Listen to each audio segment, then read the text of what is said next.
Bugünkü mövzu izahımız Şimali Amerikanın fiziki coğrafi mövqeyi və relyefi ilə bağlı olacaq. Əvvəlcə qeyd eləyək ki, Şimali Amerika sahəsinə görə üçüncü böyük materikdir. Sahəsinə görə Avrasiyadan və Afrikadan geri qalır. Və Şimali Amerika materiki Lavrasiya qurusunun tərkib hissəsi olmuşdur. Deyəcək ki, Paleozoy erasında Pangeya qurusu Lavrasiya və Gondvanaya parçalanır. Daha sonra Lavrasiya və Gondwana Mezozoy erasında müasir materiklərə ayrılmışdır. Şimal materiklərimizə qeyd edəcək ki, Şimali Amerika və Avrasiya materiki, yəni Lavrasiya qurusunun parçası hesab edilirdi.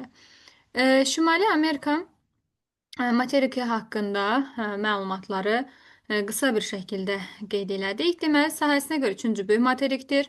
Materikin sahəsi 24 deməli 24 1000 kvadrat kilometrdir. Şimali Amerika qeyd eləyəcək ki, həmçinin ən hündür nöqtəsi Makkinli, yəni Denalindir, 6194 metrdir və yerləşdiyi yarımkürələr şimal və qərb yarımkürəsidir. Niyə? Çünki 180 dərəcəlik meridianı nə keçmir, nə də ki, buranı 0-cı meridian kəsmir. İpüdüsdə ki, yəni ki, biz gedəcək şimal və qərb yarımkürəsində yerləşir. Yerləşdiyi işıqlama qurşaqları dedikdə, biz burada tropik işıqlama qurşağının adını, qütüb və mülayim işıqlama qurşağının adını çəkəcəyik. Sahillərini yuyan okeanlar şimal hissədən Şimal Buzlu okean, bu hissədən, yəni şərq hissəsində Atlantik okean, qərb hissəsində isə Sakit okean suları ilə yuyulur. Bundan sonra biz əlavə məlumat olaraq qeyd edeyim ki, Şimali Amerikanın biz qeyd edirik ki, şimal və qərb yarımkürəsində yerləşir. Amma ki, Şimali Amerikanın Avstraliya materiki bir-birinin əksidir. Çünki Avstraliya materiki cənub, deməli, Avstraliya materiki cənub qərb yarımkürəsində yerləşir. Şimali Amerika isə şimal və qərb yarımkürəsində yerləşir. Yəni, onların yarımkürələri üst-üstə düşmür.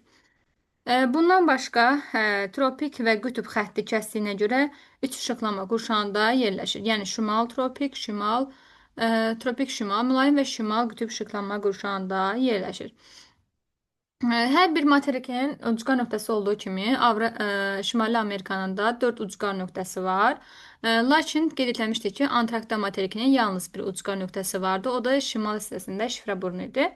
Şimali Amerikanın ucqar nöqtələrini qeyd eləyək. Burada şimal hissəsində Murchison burnu var və Butya yarımadasında yerləşir. Kanadaya məxsusdur. Şimal və qərb yarımkürəsindədir. Daha sonra burada baxan kimi biz bilirik ki, buranı qütb işıqlama, yəni şimal qütb işıqlama qurşağı kəsir. Sonra şərq hissəsində ən böyük yarımadası olan Labrador yarımadasında St. Charles burnu yerləşir, Kanadaya məxsusdur.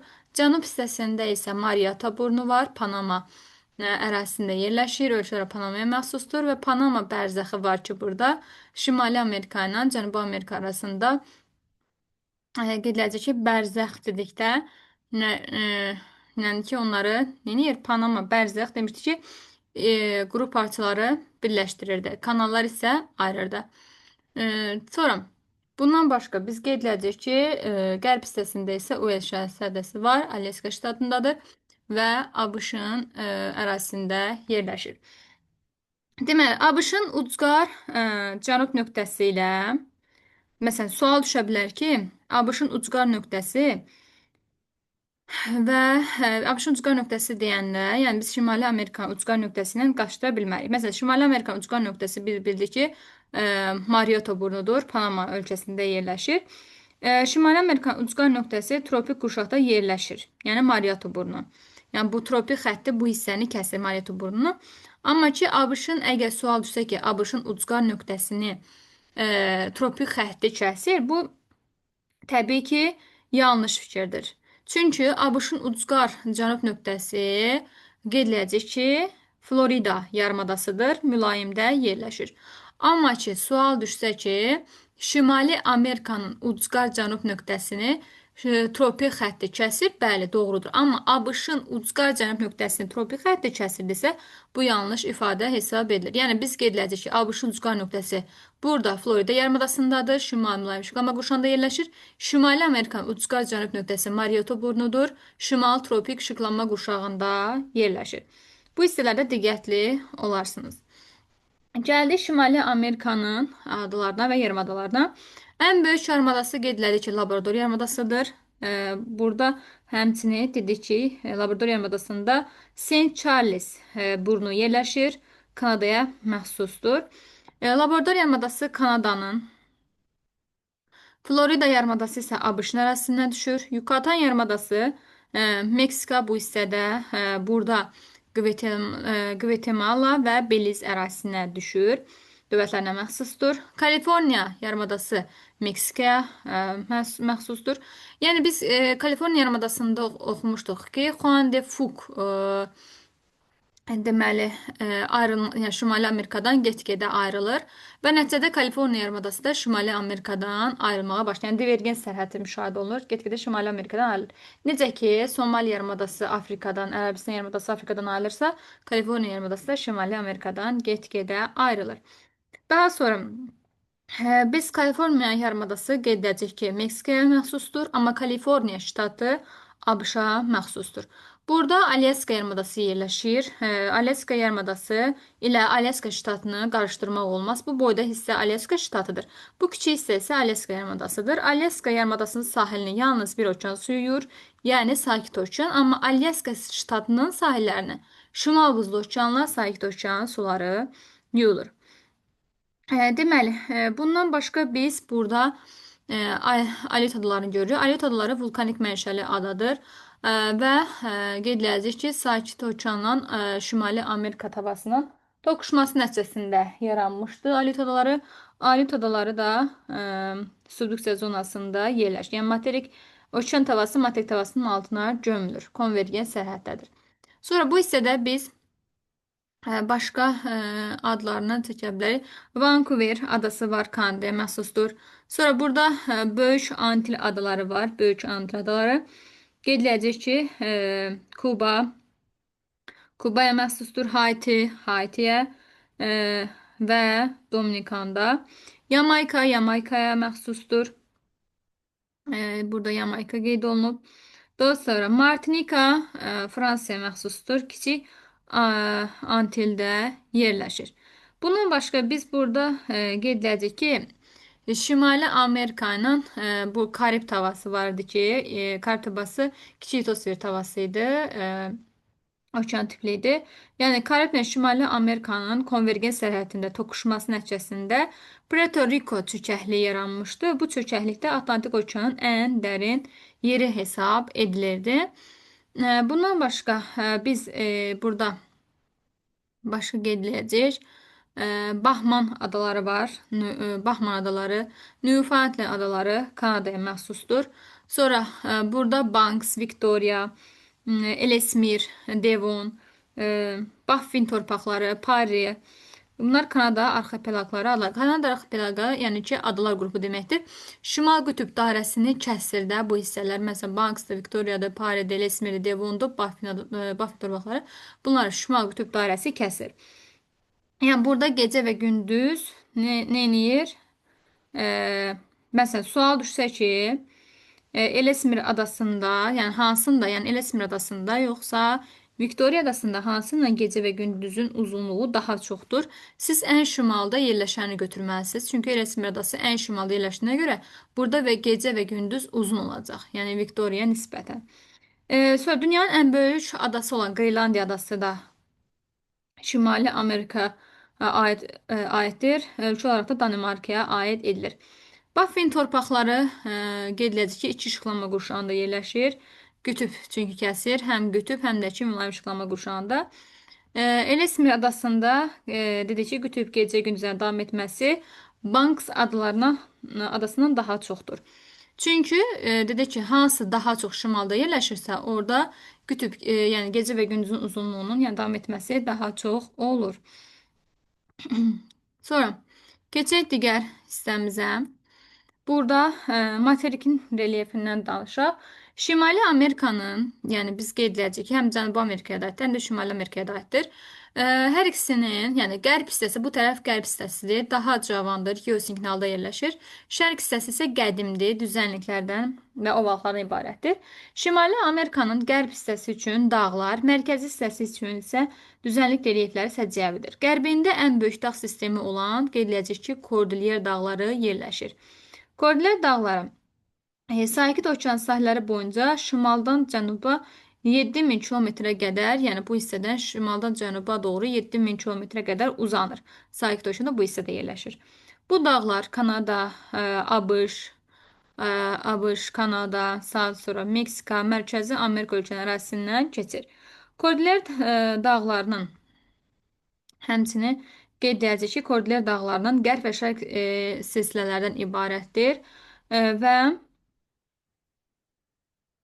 qərb və şərq hissələrdən ibarətdir. Kordilyer dağlarının qərb hissəsi sahil sıra dağlardır. Burada hamısı qeyd olunub. Görürsünüz ki, 2 ilə qeyd olunan Kaskad dağları, Sierra Madre sahil hissəsidir. Bunlar cavan dağlar hesab olunur. Daha cavandır. Yəni Alp Himalay dağlıq, yəni Alp Himalay deyəndə sürüsən, yəni ki, Alp dağ-məcəllə mərhələsində yaranmışdır. Qırışıq dağlar hesab olunur.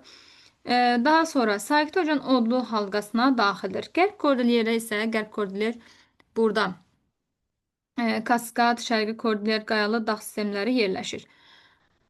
Və Şərq Kordillerdə isə, yəni Şərq Kordilyer bu bir yazılan yerdir. Burada isə qayalı dağ sistemi yerləşir. Qayalı dağlar isə yəni cavan dağlar hesab olunmur, mezoyarasında yaranmış dağlardır. Kordilyer dağlarının mərkəzi hissəsində yüksək plato, yəni plato dedikdə səthi hamar olan ərazi, yayla deməkdir. Onların içərisində nəhənglərlə Böyük Hövzə, Meksika yaylasının adlarını çəkə bilərik burada. Görürsünüzmü? Böyük Hövzə. Daha sonra Meksika yaylasının adını çəkə bilərik. Sonra Colorado platosu var. Kolumbiya platosunun adını Meksika, Colorado, Böyük Hövzə və Kolumbiyanın adlarını çəkə bilərik. Deməli, platolar yerləşir. Sonra biz başqa yaylalar və platolar bilək ki, intensiv dehidrasiya prosesləri səciyyəvidir. Yəni düzənliklər iki yerə bölünürdü. Akkumulyativ və dehidrasiyon düzənliklərə. Akkumulyativ düzənliklərə daha çox biz yaradıcı relyef formaları deyirdik. Yəni bura ovalıqlar aiddirdi. Alüvyal və polivyal olurdu. Alüvyal daimi axarların çöktürdüyü çöküntülər nəticəsində yaranırdı. Polivyal isə müvəqqəti axarda çayların yaratdığı çöküntülərlə yaranan ərazilər idi. Dehidrasiyon düzənlikləri isə yaylalar və yüksəkliklərə aid etmişdi və dağıdıcı relyef forması hesab edilirdi. Yəni yaylalar və platolar üçün intensiv dehidrasiya prosesi səciyyəvi idi. Onlar dərin, dar dərələrə, çox vaxt da kanyonlar kəsilirdi. Şimali Amerikanın cənubunda Kordilyer daralır və Meksikada onun Sierra Madre adlandırırdılar. Və qeyd elədik ki, Şimali Amerika qədim Lavrasiyanın yəni ki, bir hissəsi olub. Materikin əsas hissəsini Şimali Amerika platforması üzərində olunan materikin 2-də, yəni 3-2% əsasən düzənliklərdən ibarətdir. Bu düzənliklər üzrə qədim dövrlərdə buzlaşmaya, yəni dördüncü dövr buzlaşmasına məruz qalmış. Əsasən də şimal hissəsi dördüncü dövr buzlaşmasına məruz qalmışdı. Buna görə də burada ekstarizasiya relyef formaları, yəni buzların yaradıcı relyef formaları üstünü təşkil edir. Materikin şimal düzənliklərində Kanadada kristalik qalxma üzərində, yəni Kanada qalxanı deyə bir anlayış var. Bundan başqa biz qeyd eləyəcək dağlarından danışdıq bayaq. Dedik ki, ən qədim dağı Apalas dağıdır. Ən hündür zirvəsi Mitchell'dir. 2037 metrdir. Apalas dağları daş kömürü ehtiyatına görə fərqlənirdi. Daha sonra burada qayalı dağlar da qeyd edəcək ki, qədim dağlardan hesab olunur. Demək, Kaskad dağlarının adlarını çəkəcəyik. Qayalı dağlar, sahil, Sierra Madre, şərqi Sierra Madre, qərbi Sierra Madre'in adını çəkə biləcəyik. Burada Böyük Hövzə var. Düzənlikdir. Mərkəzi düzənliyin adını çəkə bilərik. Əsasən relyef forması yüksəklərə uyğun gəlir. Yəni Meksika sahili ovalığı, Atlant sahili ovalığı, Mississippi ovalığı və bu kimi düzənliklərin adlarını qeyd edə bilərik. Burada da adlar qeyd olunub. Başqa. Deməli, Şimali Amerikanın qeyd ediləcək ki, mərkəzi və şərq hissəsi, bu, yəni mən də qeyd eləmişdim ki, mərkəz və şərq hissəsi platformadır. Yəni ki, platformalar dedilər seysmik cəhətdən sabit olan ərazilər, qədim ərazilərdir.